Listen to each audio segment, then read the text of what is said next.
জল্লাদে তলোয়ার নিয়ে চলে আসতে লাগলো। দৌড়ে এসে মুসা নবীকে জবাই করতে যাবে। বলে বাদশাহ, আপনি ছোট্ট বাচ্চা ছেলেকে কেন জবাই করার আপনি আদেশ দিলেন? বলে কথা বলতে পারি নাই, চরম যন্ত্রণা হচ্ছে, তুমি ওকে মেরে দাও। এক যুবক দৌড়ে গিয়ে বলে, ওগো রানী আসিয়া। বলে কি হলো? বলে মা, আপনার ছেলে মুসা মনে হয় আর বেঁচে থাকবে না। বলে কেন? বলে আপনার ছেলে মুসা ফেরাউনকে একটা চড় মেরেছে, আর ফেরাউন বলছে ওকে জবাই কর। জল্লাদেরা নিয়ে আসছে তলোয়ার তাকে মারার জন্য। আসিয়া আর মুসা নবীর মা ইউখাবি দুজনায়, তারা দুজনায় বাপজি দৌড়ে গিয়ে আসিয়া ফেরাউনের কাছ থেকে, বাপজি জল্লাদের কাছ থেকে মুসা নবীকে কেড়ে নিলাও। ফেরাউনকে ডাক দিয়ে আসিয়া বলো, গো বাদশাহ নামদার, এখনই আপনি আল্লাহ দাবি করলেন, মানুষেরা আপনাকে আল্লাহ বলে মানবে নাও। এই যা শুরু করেছেন, বলে কে শুরু করেছি? বলে আল্লাহ দাবি করলেন, আপনি বড় ক্ষমতাবান, আর সামান্য বাচ্চা ছেলের চড় সহ্য করতে পারেন না। ওইভাবে মাথাকে চাপিয়ে ধরে বলছে, আসিয়াও এ মার বাচ্চার মান নয়। এই বাদশা বলা হচ্ছে 1 ঘন্টা ধরে 50টা লোক আমাকে চড়াচ্ছে, এত যন্ত্রণা করছে। বলে অবুঝলাই বুঝিল, আমি ওই প্রথমেই বলেছিলাম একে মেরে দাও, তুমি মারতে দাওনি। আসিয়া বললো যে দেখো, এই বাচ্চা ছেলে কিছু বুঝে না। এই অবুঝ, এই বাচ্চা ছেলেটা আগুনও বুঝে না, মিষ্টি জিনিসও বুঝে না। বলে কি বলতে চাও? বলে আপনি পরীক্ষা করেন, আগুন আর মিষ্টি দুই দিকে রাখে, ছেলেকে ছেড়ে দেন। যদি আগুনটা তুলে নেয় তাহলে আপনাকে জানতে হবে যে আপনাকে অবুঝ অবস্থা মেরেছে। আর যদি ও আগুন বাদ দিয়ে মিষ্টি তুলে নেয় তাহলে জানবো যে আপনাকে ইচ্ছাকৃত মেরেছে। আপনি জল্লাদকে জবাই করবে, আমি আর কিচ্ছু বলবো না। বলে তাই? বলে হ্যাঁ। ফেরাউন বলে আগুন লিয়ে আয় আর মিষ্টি লিয়ে আয়। ওখানকার মিঠাই জাতীয় জিনিস, মিষ্টি জাতীয় জিনিস নিয়ে আসলো। আগুনের কুণ্ড দলা নিয়ে আসলো, দুই দিকে রাখলো পাশাপাশি। হাজার হাজার লোক বাপজি ফেরাউনের আল্লাহ দাবি করতে দেখতে এসেছে।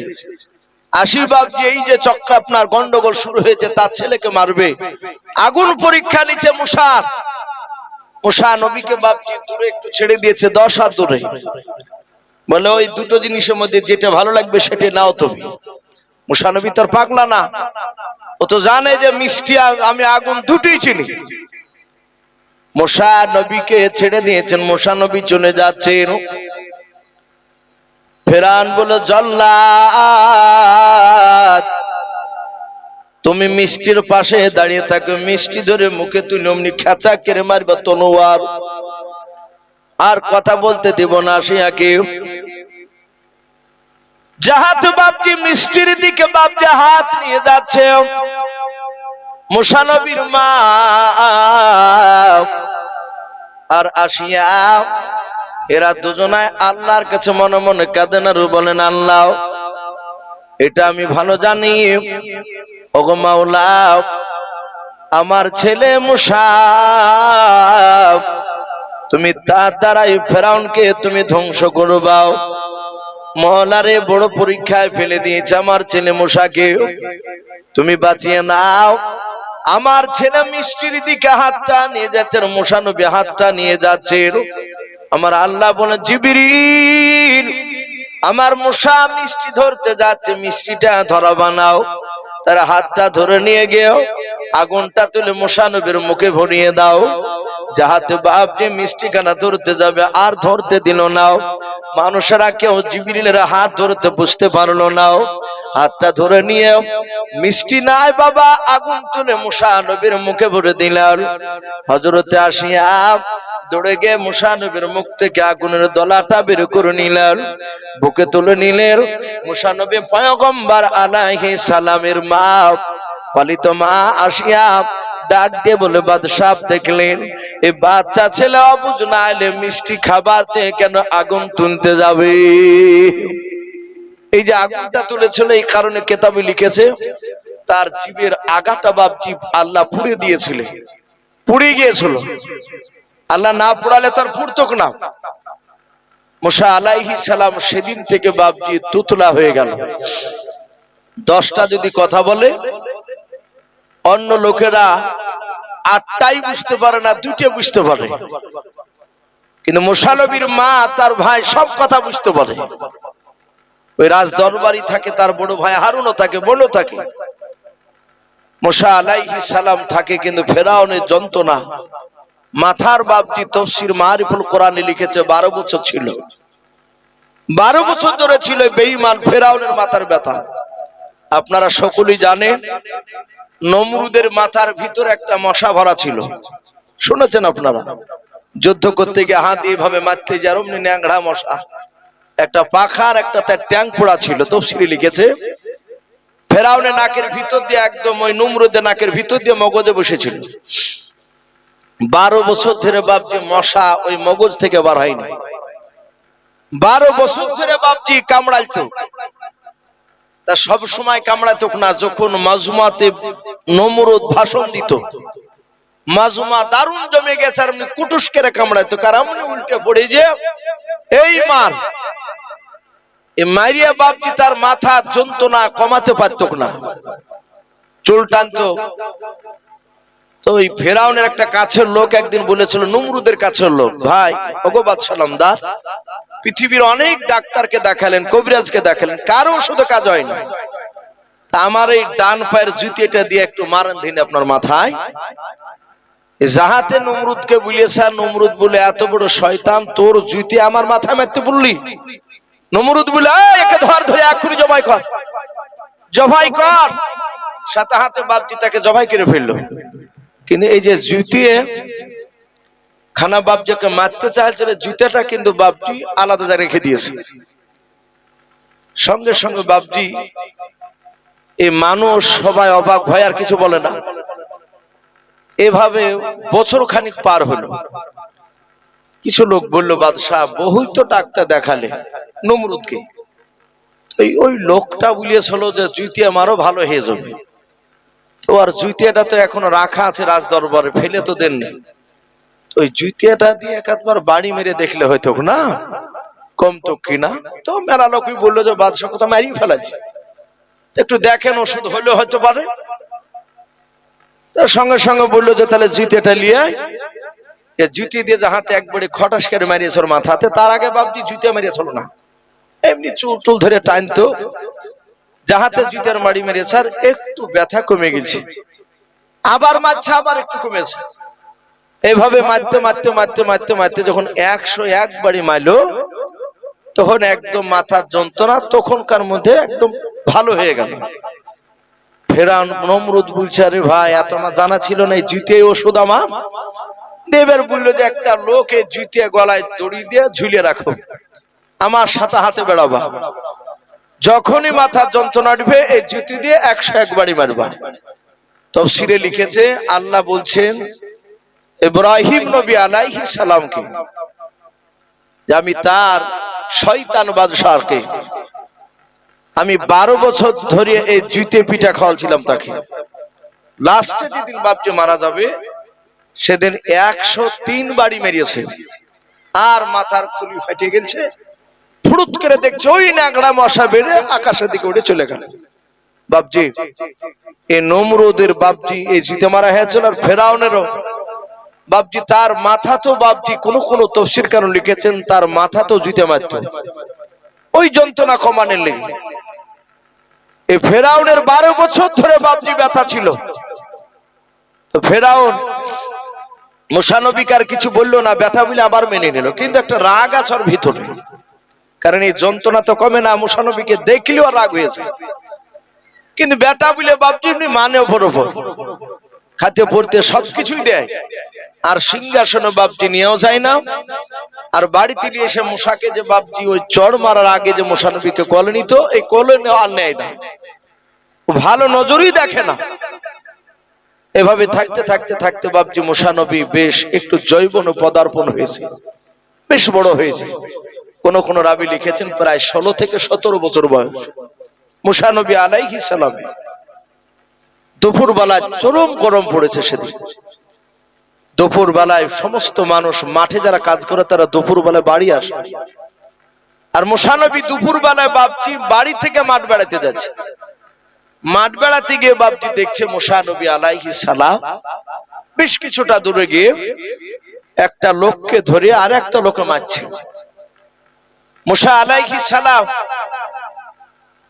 তাকে গিয়ে কাছে গিয়ে দেখছেন যাকে মারছে সেই লোকটা ছিল বানি ইসরাইল বংশের লোক, মানে মুসা নবীর বংশের। আর যে মারছে সে ছিল ফেরাউনের বংশের লোক, কিপ্তীয় বংশের লোক। মুসা নবী যে লোকটা মারছে তাকে যে বলছে, ভাই এভাবে তুমি মারছো এই তো শেষ হয়ে যাবে, এই এত বড় ভারী বোঝা পারবে না, ওকে অর্ধেক করে দাও। লোকটা মার কাছে বললো, ওগো বাদশাহ নামদারে ছিলেও, ও মুসা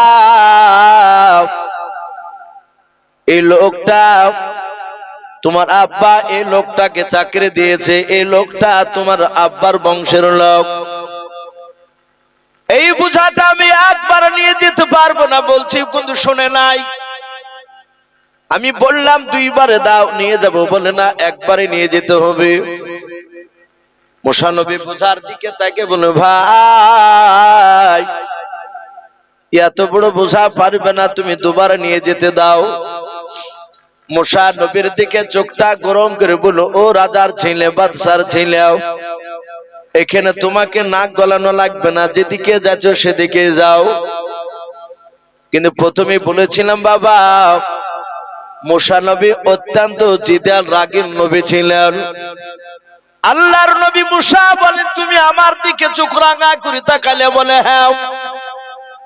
বলে আমাকে কথা বলতে দিবা না? বলে না।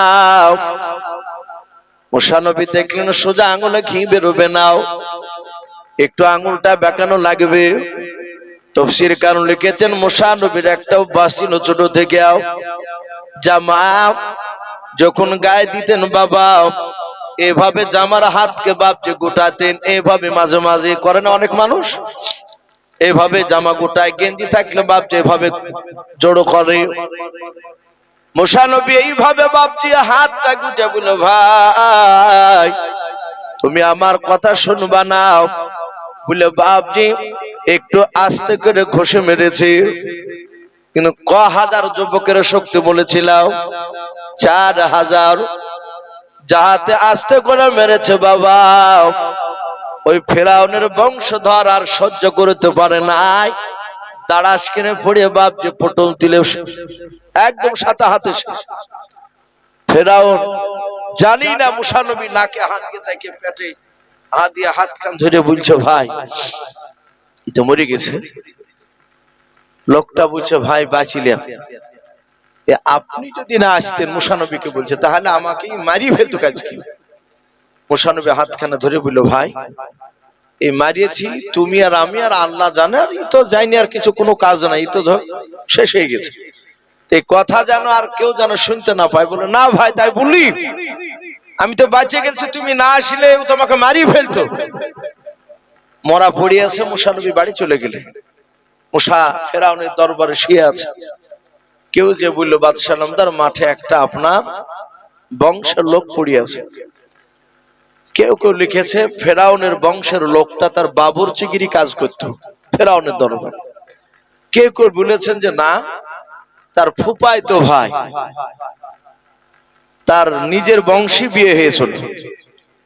মুসা আলাইহিস সালাম যে মারিয়েছে তা কেউ জানে না, কিন্তু ওই লোকটা জানে, বনি ইসরাইল বংশের লোককে যে মার খাচ্ছিল।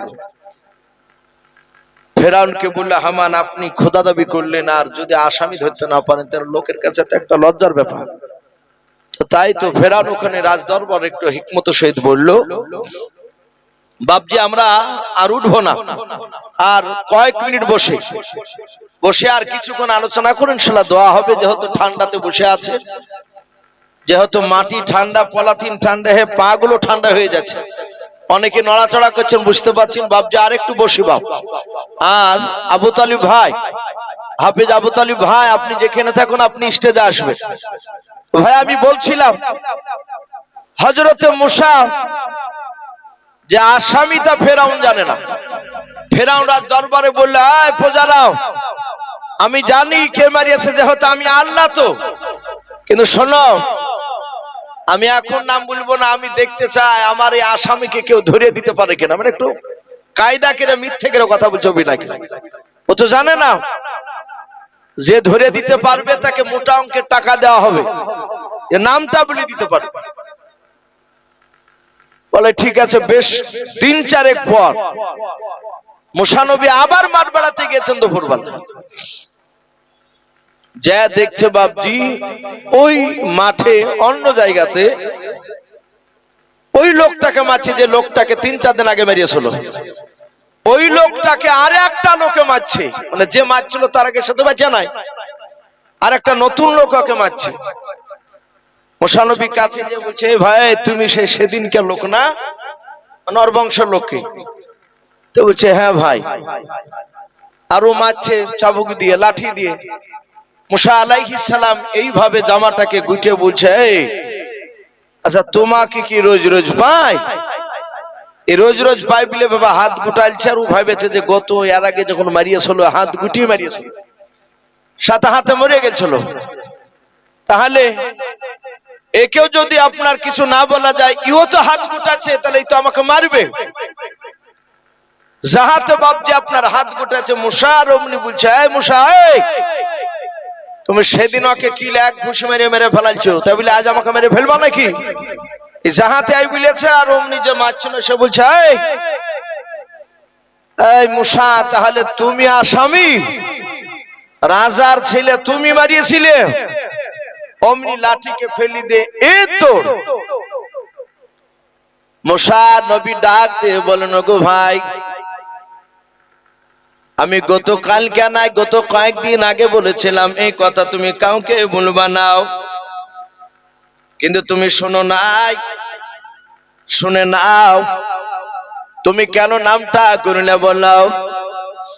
মুসা নবীর পা ধরে কাঁদেন আর বলেন, গো ভাই, কয়েকদিন আগে তোমার হাত গুটে তোমাকে মারতে দেখেছিলাম, ও চিরতরের মতো দুনিয়া ছেড়ে দিয়েছে। তুমি এখন যখন হাত গুটাছিলে আর আমার ওই কথা মনে পড়ে গিয়ে আমার কলিজা শুকে গিয়েছিল। আমার মনে হয় তুমি আমাকেও মারি দিলে আমিও মরে যেতেও। ভাই মুসা, আমি ভয় নামটা করে দিয়েছি, আর জীবনে করব না। বলার না করলো তার বাঁচতে আমিও পারছি না। ওরে ভাই, আগামী কাল থেকে তোকে মারলে আর কেউ মিশরের লোকেরা কেউ তোকে বাঁচাবে না। বলে ভাই কোথায় যাবা, তুমি কি থাকবে না ফেরাউনের দরবারে? বলে নাও। ফেরাউন আমার উপর চরম রাগ রয়েছে, যেহেতু আমি চড় মেরেছি এখনো তার ব্যথা আছে। ওগো ভাই, আর আমি বাড়ির দিকে গেলাম না, মাঠ থেকে আমি সামনের দিকে আমি দৌড়াতে লাগলাম। ফেরাউনের লোকেরা দৌড়াতে লাগলো। ফেরাউন বলে, ধরে নিয়ে আজকের আসিয়ার কথা শোনা যাবে না। এই ধর, মারতে দৌড়ে গিয়েছে, ওকে ধরে নিয়ে তাতে জবাই করে ফেলবো। কিন্তু মুসা নবীকে বাপজি তারা কেউ ধরতে পারলো না। মুসা নবী একাই ছেলে মানুষ বাপজি দৌড়ে। বাবা কিতাবে কোরআনে পাওয়া যায়, মুসা নবী ফেরাউন যে এলাকা নিয়ে বাদশা ছিল, ওই এলাকা পার হয়ে নতুন একটা এলাকা চলে গিয়েছিল। যে এলাকা চলে গিয়েছিল কোরআনে ওই দেশটার নাম মাদয়ান শহর লেখা আছে। বলুন সুবহানাল্লাহ। মাদয়ান যাকে মাদাইন বলা হয়, ওই মাদাইন শহরে মুসা নবী পয়গম্বর চলে গিয়েছিল। সূর্য তখন বাবা লালি দেখা দিয়ে চড়বে না। মুসা নবী একটা খাজুর বাগানের গুড়িতে, খাজুর গাছের বাগানে এক সাইডে দাঁড়িয়ে, মুসা নবী ঘন্টা খানিক ধরে দাঁড়িয়ে থাকার পর হঠাৎ করে লক্ষ্য করে দেখেন বাবা, ওই বাগানের ওই পাশে একটা নাই দুটো মহিলা, দুটো ছোট ছোট বাচ্চা মেয়ে, তারা দুই বোনে দুটো ছাগল নিয়ে তারা দড়ি বেঁধে নিয়ে দাঁড়িয়ে আছে। মুসা নবী 1 ঘন্টা ধরে দেখলো মেয়ে দুটো দাঁড়িয়ে, ওরা ছাগল নিয়ে দাঁড়িয়ে আছে, তারা কেউ যায় না।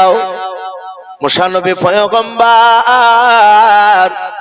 উনি যেহেতু এক দেশ থেকে আর এক দেশে গিয়েছেন, একটা ভয় থাকবে স্বাভাবিক। মুসা নবী মনে মনে চিন্তা করেছেন কোথায় যাব, কে আশ্রয় দিবে থাকতে। মুসা নবী মেয়ে দুটোকে দাঁড়িয়ে দেখতে দেখে বলল, গো বল, আমি অনেকক্ষণ ধরে লক্ষ্য করে দেখলাম এখানে দাঁড়িয়ে আছে। আমি দেখলাম তোমরা দুজন ওই ঘন্টা খানি করে দাঁড়িয়ে আছো, দুজন দুটো ছাগল নিয়েও, ব্যাপারটা কি বাড়ি কেন যাও না? মুসা নবীর দিকে এইভাবে একবার তাকানোর পর ওই মেয়ে দুটার মুসা নবীর দিকে তাকালো নাও, এইভাবে বাপজি অন্যদিকে মুখটা ফিরে নিয়াও। মুসা নবী পেছনে দাঁড়িয়েও ডাক দিয়া বলল, গো ভাই, আমরা দাঁড়িয়ে আছি, এভাবে প্রতিদিন দাঁড়িয়ে থাকে। বলে কেন দাঁড়িয়ে থাকো, বাড়ি যাও না? বলে যাও। বলে কখন যাবা? বলে রাত্রি হয়ে যাবে। বলে কেন রাত্রি হবে? বলে আমাদের ছাগল দুটোকে পানি খাওয়ানোর জন্য দাঁড়িয়ে আছে। বলে পানি কেন খাওয়াতে যাও নাই? বলে ওই দেখেন দূরে দেখতে পাচ্ছেন যুবক ছেলেদের চেঁচামেচি। বলে হ্যাঁ। বলে ওখানে সব ছেলেরাও আমরা মাঠে ছাগল চড়াচ্ছিলাম, বেটা ছেলেরা সবাই মিলে ওইখানে ঝর্ণা রয়েছে। বলে হ্যাঁ, ওই ঝর্ণায় সব ছেলেরাও শক্তি প্রয়োগ করে যে যেমন পারে আগেও সে সেইভাবে ধাক্কা ধাক্কি দিয়ে তারা ছাগল পানি খেয়ে নিয়ে বাড়ি যায়। আমার আব্বা বলেছেন, বেটা ছেলেদের মধ্যে হুড়াহুড়ি করতে যাবা না। সব বেটা ছেলে যখন পানি খেয়ে নিয়ে বাড়ি চলে যায়, আমরা সবারই পেছনে অপেক্ষা করতে করতে দেখা যায় রাত্রি হয়ে যায়, কোনদিন এশা পর্যন্ত হয়ে যায়। ওগো ভাই, এই জন্য আমরা দাঁড়িয়ে আছি। মুসা নবী বললেন, বোন কিছু যদি মনে না করো। বলেন কি করবো না? বললাও কি বলতে চাও? বলে তোমাদের ছাগল দুটো দিলে আমি একটু পানি পান করে নিয়ে এসে দিতে পারি। বলে তাহলে তো উপকার হয়। মুসা নবী দুই মেয়ের কাছ থেকে বাবা ছাগল দুটোর দড়ি ধরে নিলেন। ওই জঙ্গলটা পার হয়ে বাপ যে যুবক ছেলেদের কাছে গিয়ে বলেন, ওগো যুবক ছেলেরাও, এই ছাগল দুটোর যারা মালিক তারা মহিলাও, তারা বাচ্চা মেয়েও, শুনে নাও, তাদের অনেকটা দূর বাড়ি। মেয়েরা পানি খাওয়াতে গেলে লাস্টে বেলায় তাদের যাতে কষ্ট হয়। ওগো ভাইরা, আমি তোমাদের কাছে মেহমান হিসেবে কথা বলছি, তোমরা একটু সাইড হয়ে যাও। এই মেয়ে দুটোর ছাগল দুটোকে পানি পান করে মেয়ে দুটোকে দিয়ে দিব, মেয়ে দুটো সকালেও বাড়ি চলে যাবে, খুব তাড়াতাড়ি বাড়ি যাবে। ভাই একটু সাইড দাও না। ওরা বলে, এই তোর বাড়ি কোথায়? ওরা তো জানে না যে মুসা। বললো, ভাই আমার বাড়ি অনেক দূরে। বলে তুমি এখানকার নিয়ম জানো না, এখানে কেউ কারোর উপর দয়া করা হয় না, যে যেমন পারে শক্তি গায়ের শক্তি প্রয়োগ করে আগে নিয়ে যাবে, সে যার শক্তি বেশি সে আগে খাওয়াবে। ওরা তো শক্তির ব্যাপারে জানে না। মুসা নবী বললেন, তাই? বলে হ্যাঁ। বলে শক্তি মোকাবেলা করে এখানে পানি পান করাবে, তাই না? বলে হ্যাঁ। বাম হাত দিয়ে বাপ যে দড়ি দুটা ধরি মুসা নবী কাছে গিয়ে ভাবে একটা ধাক্কা দিয়েছে ওদেরকে। ওরা দূরে বাপ যে হুড়পুড় করে পড়ে, ওরা সাইডে পড়ে ভাবছি এত শক্তি দেহতে। মুসা নবী পানি পান করে দিয়ে মেয়ে দুটোকে দিল ছাগল। বলে বোন চলে যাও। মুসা নবী আবার খেজুর গাছের গুড়িতে দাঁড়িয়ে থাকলো। প্রতিদিন রাত্রি বেলা যায়, সেদিন সূর্য ডোবার পরে পরে ঢুকেছে বাড়িতে। মেয়ে দুটো বাপজি বাড়িতে গেল। ওই মেয়ে দুটো যার মেয়ে দুটো যে বাপের নাম কোরআন শরীফে এসেছে, তার নাম হযরত শুআয়ব আলাইহিস সালাম। উনিও বাপজি মাদাইন শহরের তিনি বিখ্যাত নবী। বলুন সুবহানাল্লাহ। শুআয়ব নবী তারই দুটো কলিজা টুকরা বিটি। বিটিদেরকে সেদিনকে আগে যেতে দেখে বলছে, বিটি প্রতিদিন তো এরকম আগে আসো নাই, আজকে আগে এসেছো, ব্যাপারটা কি? মেয়ে দুটো বলেছে, নোগা বাজার, আজকে আমাদেরকে একটা যুবক পানি পান করে দিয়েছে ছাগলকে। সমস্ত ঘটনা এখনই বললাম। ওই মেয়ে দুটো বলেছিল, আব্বা জান আমরা দেখলাম ওই যুবকটার এত সুন্দর চেহারা, একবার দেখেছে আব্বা। যেহেতু আপনি বলেন পুরুষের দিকে বেশি করে তাকাতে নাই, কোন কোন মুফাসসিরিন কেরাম লিখেন সব নবী জামানায় পর্দার বাপ যে আইন ছিল, তখন 5 ওয়াক্ত বাপ যে নামাজ ছিল না। 5 ওয়াক্ত নামাজ আপনার আমার নবীর জামানায় হয়েছে। মেরাজের রাত থেকে ফিরে এসে 5 ওয়াক্ত নামাজ ফরজ হয়েছে বাবা। আল্লাহর নবী জনাব মুহাম্মদ রাসূলুল্লাহ সাল্লাল্লাহু তাআলা আলাইহি ওয়াসাল্লাম বলেন, মুসা নবী পয়গম্বরের চেহারার কথা যখন সব নবী শুনলেন, ডাক দিয়ে বলে, বিটি তাদেরকে চিনো, তাদের বাড়ি কোথায়? বলে, আব্বা আমার মনে হয় তার বাড়ি আমাদের দেশে নাই, মাদানী শহরে। উনি নিশ্চয় কোনো বিদেশ থেকে এসে রাস্তা ভুলে গিয়েছে। বলে, মা ওই ছেলেটা চলে গিয়েছে না দাঁড়িয়ে আছে? বলে, আব্বা দেখলাম গাছের গুড়িতে দাঁড়িয়ে আছে। বলে, মা তোমরা আমার দুই বিটি দৌড়ে গিয়ে যা যুবকটাকে ডেকে নিয়ে এসো। মুসা নবী দাঁড়িয়ে আছে, আবার মেয়ে দুটি এসে বলেছিল, গো যুবক ভাই তোমাকে আমার আব্বা ডাক দিয়েছে, আমাদের সঙ্গে চললাও। মুসা নবী মনে মনে ভাবছেন, মনে হয় বেকায়দায় পড়ে গেলাম, পানি পান করাতে গিয়েও দেখে যাই। আল্লাহর উপর ভরসা করে বাপজি যেতে লাগলেন। মুসা নবী বাবা সব নবীর কাছে বাপজি যার উপর সব নবীকে বাপজি বুঝতে বললেন। সব নবী বাপজি মুসা নবীকে সালাম দিলেন। উনি সালাম উত্তর দিলেন, ডাক দিয়ে বলেছিল, বাবা তোমার নাম কি? মুসা নবী ডাক দিয়ে বললেন, আমার নাম মুসা। হযরত সব নবী সিংহাসনে বসেছিলেন, ডাক দিয়ে বলে, বাবা তোমার বাড়ি? বলে, আমার মিশরের মধ্যে ফেরাউনের এলাকায় আমার বাড়ি। বলে, শুনে নাও তুমি কোন বংশের মুসা? আল্লাহর নবী মুসা ডাক দিয়ে বলেন, ওগো চাচা আমি বানি ইসরাইল বংশের মুসা। বলুন সুবহানাল্লাহ। যাহাতে বানি ইসরাইল বংশের মুসা বলেছেন মুসা। সব নবী সিংহাসন থেকে দাঁড়িয়ে গেলেন। দাঁড়িয়ে গিয়ে মুসা নবীর হাতখানা ধরে বলছেন, বাবা তুমি আমার এই চেয়ারে সিংহাসনে বসো। উনি জানেন, বুঝতে পেরেছেন এই যেমন তেমন নবী হবে না। আমি যা সব নবী আছে আমার চেয়ে 14,000 গুণের বেশি এই দাবি নবী হবে আমার এই মুসা। বলুন সুবহানাল্লাহ। বাপজি এক নবী আরেক নবীর খবর দিতে পারে। আপনারা সকলেই জানেন সাদ ইবনে আবি ওয়াক্কাস রাদিয়াল্লাহু তাআলা আনহু নবীকে এক গ্লাস আঙ্গুরের রস নিংড়ে দিয়েছিলেন। যেদিন তায়েফ নগর থেকে মার খেয়ে এসে একটা খাজুর গাছের গুড়িতে নবী কাঁদছিলেন, আর ওইখানে রাসূলের পেছনে আঙ্গুরের বাগানে ওই যুবক সাদ ইবনে আবি ওয়াক্কাস কাজ করছিলেন। নবীর কান্না দেখে মাথা উঁচু করে দেখলো, আরে এই লোকটাকে এত কষ্ট দিয়ে মেরেছে। এক গ্লাস রস নিংড়ে নিয়ে গিয়ে আল্লাহ রাসূলকে বলছেন, যুবক আমি তোমাকে চিনি না, কিন্তু তোমাকে যারা মেরেছে এটা মানুষের কাজ করেনি, অমানুষের মতো কাজ করেছে, অন্যায় করেছে। মানুষ মানুষ এভাবে মারতে পারে? যারা বাপজি দেখছেন, আপনার ইউটিউবে সব খবর দেখছেন, আমাদের মুসলমান বাইরে কাজে গেছে কিছু মানুষ, সবাই না এক ধরনের কিছু কুলাঙ্গা রয়েছে, তারা অমানুষ দেখতে মানুষের মতো। তারা নাম ধরে নাম শুনে, মুসলমান নাম শুনলে তাদেরকে কষ্ট দিয়ে দিয়ে মারছে। দেখছেন আপনারা অনেকেই বাপজি দেখেছে। তারা মানুষ নাই, তারা উলাইকা কালা নাও, তারা চতুষ্পয় জানোয়ারের চেয়েও বাপজি তারা খারাপ। তো বাপজি মুসা আলাইহিস সালাম না বিশ্ব নবী বলেন, আমি এভাবে জাহাতে তাকিয়ে বলছেন, আকাশ আমি তোমার রস খেতে পারি একটা শর্তের উপরে। বলে কি? বলে যদি আমার কলেমা পড়ে না। আকাশ বলছেন, আমার যে নাম আকাশ তা আপনি জানেন কি করে? আল্লাহর নবী বলেন, আকাশ তোমার শুধু নাম নাই, তুমি কোন বংশের সন্তান সেটা বলতে পারবো আমি। আকাশ বলছেন, বলেন দিন আমি কোন বংশের? আল্লাহর নবী বললেন, আকাশ তুমি ইউনুস নবী আলাইহিস সালামের বংশধর। এটা জানতো কো ওই যুবক সাদ ইবনে আক্কাস। বলে, আই যুবক তুমি জানলে কি করে আমি যে ইউনুস নবীর বংশের সন্তান? আল্লাহর নবী বললেন, যুবক আমি যে কোনো লোক নয়, আমি পয়গম্বর নবী রাসূল। এক নবীর খবর আর এক নবী দিতে পারে। জোরে বলুন সুবহানাল্লাহ।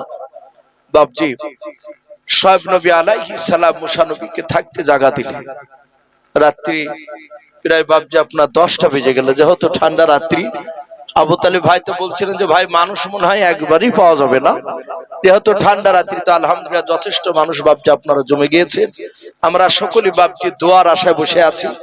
প্রতিটা বাপজি ভাইকে বলবো, নবীদের কথা, সাহাবাদের কথা, আল্লাহ রাসূলদের কথা, ঘটনা শুনলে ঈমান বাপজি তাজা হয়, মনটা ভালো লাগে। নবীদের কথা শুনতে, রসুলদের কথা, সাহাবাদের কথা শুনতে ভালো লাগে, জান্নাত জাহান্নামের কথা বাপজি শুনতে ভালো লাগে।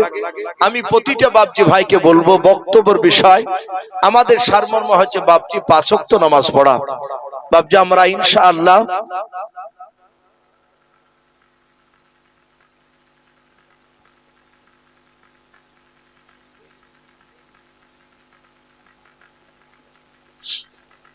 যাক ভাই, আর মিনিট 15 একটু আলোচনা করি, মানে ওদিকে এখনো কমপ্লিট হয়নি। হ্যাঁ, একটু আমরা দোয়া করতে করতে হয়ে যাবে ইনশাআল্লাহ। আর মিনিট 15 একটু আলোচনা করি, তারপরে ইনশাআল্লাহ দোয়া হবে। যেসব বাপজি ভাইরা মাইকের আওয়াজ শুনছেন, ভাই আমরা একটু দোয়া তো শরীক হব। এ দেখেন সামনে বাপজি বসে আছেন, এক রাত কাটিয়ে এসেছি বাপজির বিছানায় পাশি। আপনারা অনেকেই মনে হয় এখান থেকে গিয়েছিলেন, অনেক লোক ছিল আপনাদের এই মদনপুরে, যে হয়তো সাদেক মৌলানা সাহেব ছিল সেই ইজতেমা। বাপজি এই ঠান্ডা, এত কি ঠান্ডা, ওই ঠান্ডাতে বাপজি কেউ 3 রাত, কেউ 4 রাত এভাবে বাপজি, কেউ 1 মাস আগ থেকেও আছে ওখানে। শুধু একটাই আশা নিয়ে বসেছিল বাপজি, শুধু দোয়া। যারা দোয়া করে এসেছে তারা দেখেছে বাপজি লোক ইজতেমার, আর যারা দোয়া করে আসেনি তাদের সামনে এখন আলোচনা করছে, অনেকে বিশ্বাসই করছে না, বলে লোক দেখেছি ভাই, যা বুঝছেন ওরকম তো দেখতে পাইনি। ও যা দোয়ার আগে যা লোক দেখেছিল তার মনে হয় 14 ডবল লোক দোয়াতে বেশি হয়েছিল বা। তো ওই গোটা রাত বাপজি সব পাতলা ব্ল্যাঙ্কেটে এরকম পলিথিনের উপর বাপজি রাত কাটাছে মানুষ, শুধু দোয়ার আশা।